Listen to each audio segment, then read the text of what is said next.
بسم اللہ والحمد للہ والصلاة والسلام علی رسول اللہ وآلہ واصحابہ وائمۃ امتہ الاجلۃ اجمعین۔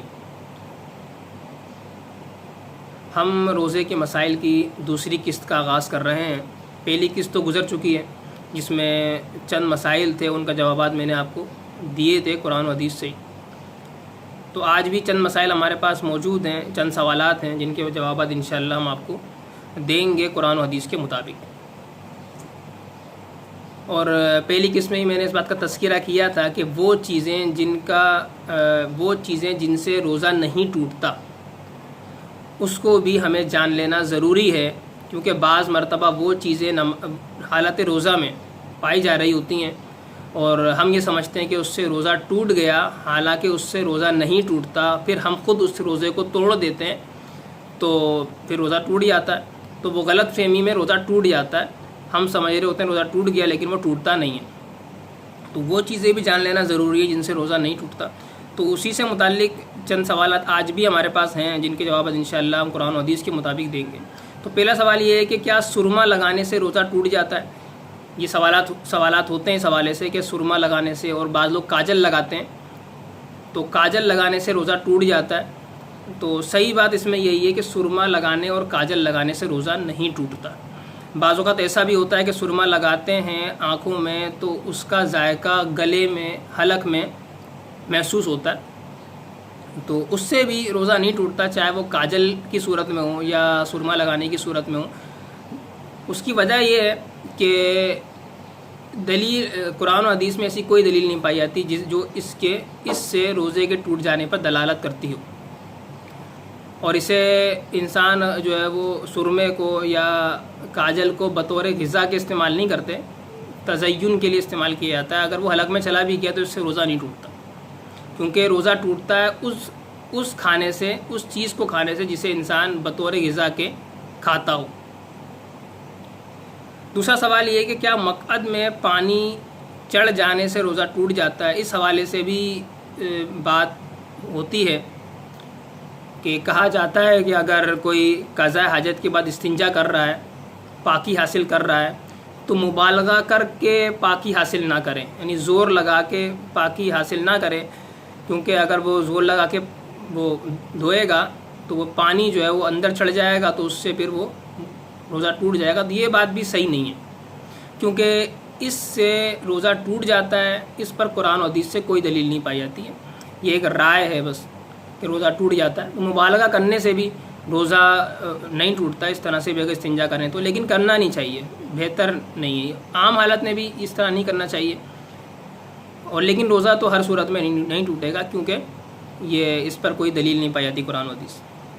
تیسرا سوال، کیا احتلام سے روزہ ٹوٹ جاتا ہے؟ بعض بھائی اس طرح سوالات کرتے ہیں کہ میں روزے سے تھا تو مجھے احتلام ہو گیا تو کیا روزہ ٹوٹ جائے گا، یا پھر وہ پہلے سے ہی اس کو احتلام تھا، اب وہ روزہ کنٹینیو روزہ رکھنا چاہ رہا ہے، اب وہ حالت جنابت میں، حالت احتلام میں، جنابت میں تو پھر وہ سمجھتے ہیں کہ روزہ جو ہے وہ نہیں ٹوٹا، نہیں رکھ سکتے، اور وہ پھر بعض لوگ رکھتے بھی نہیں ہیں کہ میں تو حالت جنابت سے تھا تو میں کس طرح روزہ رکھوں، تو یہ معاذ اللہ حرام ہے۔ اس پر فرض ہے کہ وہ روزہ رکھے، کیونکہ احتلام اور جنابت کا تعلق روزے سے بالکل نہیں ہے۔ اگر روزہ تھا، درمیان میں ہی احتلام ہو گیا، روزے سے تھا احتلام ہو گیا، یا پہلے احتلام ہو گیا ابھی روزہ رکھنا ہے اس کو، تو وہ روزہ رکھے گا، نہ اس سے روزہ ٹوٹتا ہے نہ اس سے روزہ رکھنے پہ کوئی فرق پڑتا ہے، تو روزہ تو اس پر بدستور فرض ہی رہے گا، اور اس سے بھی روزہ نہیں ٹوٹتا احتلام سے۔ چوتھا سوال ہے کہ اگر یہ بھی ہوتا ہے، یہ روزے میں جو کام کر رہے ہوتے ہیں، باہر جو لوگ ہوتے ہیں اور جہاں پر مکھیاں زیادہ ہوں وہاں ہوتا ہے، وہ یہ ہے کہ اگر کوئی شخص جا رہا تھا یا کھڑا ہوا تھا، جمائی آئی یا اس کا منہ کھلا ہوا تھا تو مکھی اندر چلے گئی، مکھی اندر چلے گئی اور اندر سے پھر وہ پیٹ میں چلے گئی، تو کیا اس سے روزہ ٹوٹ جائے گا؟ تو اس سے بھی روزہ نہیں ٹوٹتا۔ بعض لوگ کہتے ہیں کہ اس وجہ سے نہیں ٹوٹتا کہ اس سے بچنا بہت مشکل ہے، لیکن صحیح بات یہ ہے کہ اس سے روزہ اس وجہ سے نہیں ٹوٹتا کہ مکھی کو بطور غذا کے نہیں کھاتے، اس وجہ سے روزہ نہیں ٹوٹتا۔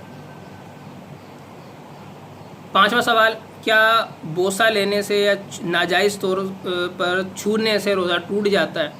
کسی کو ناجائز طور پر چھو لیا، غلط نیت سے چھو لیا، شہوت کی نیت سے، یا شہوت کی نیت سے بوسہ دے دیا، تو اس سے روزہ ٹوٹ جاتا ہے۔ اس سے بھی روزہ نہیں ٹوٹتا، کیونکہ اس کا روزے کے ٹوٹنے سے کوئی تعلق ہی نہیں ہے۔ یہ تو ایک حرام کام ہے جو اس نے کر لیا، اور روزے میں کیا تو یہ تو غلط کیا اس نے بہت زیادہ، تو اس کو فوراً توبہ کرنا ضروری ہے۔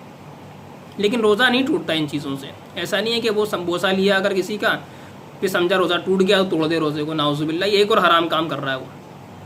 ایک تو اس نے معلومات نہیں ہے اس کو کس سے روزہ ٹوٹتا، کس سے نہیں ٹوٹتا، اس کا گناہ الگ ہے، اوپر سے بوسہ کے گناہ مبتلا بھی ہوا ہے، یہ ڈبل گناہ ہوا ہے۔ تو بوسہ لینے سے شہوت کے طور پر یا چھونے سے شہوت کے طور پر ناجائز طور پر ہوئے تو پھر تو گناہ گار ہے، اور روزہ بھی نہیں ٹوٹتا، روزہ نہیں ٹوٹے گا۔ لیکن اور اس کے علاوہ ایک سوال بھی ہوتا ہے کہ اگر کسی نے روزے میں ہینڈ پریکٹس کے نعوذ باللہ گناہ مبتلا ہو گیا ہے تو اس سے بھی دیکھیں روزہ تو نہیں ٹوٹتا ہے، لیکن یہ ہے گناہ، یہ حرام کام ہے۔ یہ خصوصاً روزے میں، روزہ جو ہے اللہ نے اس کی فضیلت بیان کی رمضان کی اور روزے کی، اس میں وہ اس طرح کی حرکتیں کر رہے ہیں یا کوئی بھی حرام کام کر رہے ہیں تو یہ بہت خطرناک بات ہے، حرام کام ہے یہ، اس سے فوراً توبہ کر لینا ضروری ہے۔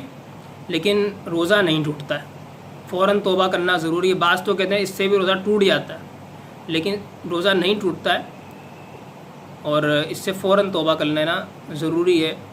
اور اگر اس طرح اگر کسی نے کیا بھی ہے تو ان لوگوں کے نزدیک جو یہ کہتے ہیں کہ اس سے روزہ ٹوٹ جاتا ہے، تو وہ یہ بھی کہتے ہیں کہ جتنے روزوں میں اس نے یہ حرکت کی ہے اسے چاہیے کہ وہ سارے کے سارے روزے جس میں اس نے اس طرح کے معاملات کیے ہیں ان کی قضا کریں، قضا کو واجب کرتے ہیں۔ تو بہرحال یہ معاملہ بڑا سخت ہے اور ناجائز ہے، اس سے فوراً توبہ کرنا ضروری ہے اگر کسی نے اس طرح کیا ہو، اور لیکن اس سے روزہ نہیں ٹوٹے گا۔ اگر کسی نے اس طرح سے کر لیا، پھر اسے بعد میں ندامت ہوئی ہے، توبہ کر لی اس نے، پھر اس کو یہ ذہن میں آیا کہ اس سے روزہ ٹوٹ جاتا ہے، اس کو یہ لگا، پھر بعد میں اس نے کوئی چیز پانی پی لیا یا کھانا کھا لیا کہ میرا روزہ تو ٹوٹ چکا ہے، تو یہ پھر الگ گناہ میں مبتلا ہوگا۔ وجہ یہ ہے کہ اس سے بھی روزہ نہیں ٹوٹتا، اس نے اپنا روزہ توڑ لیا ہے۔ تو ان چیزوں سے روزہ نہیں ٹوٹتا جن کا تذکرہ میں نے ابھی آپ کو کیا ہے، اور ان چیزوں کو بھی جان لینا ضروری ہوتا ہے جس سے روزہ نہیں ٹوٹتا۔ وآخر دعوانا ان الحمد للہ رب العالمین۔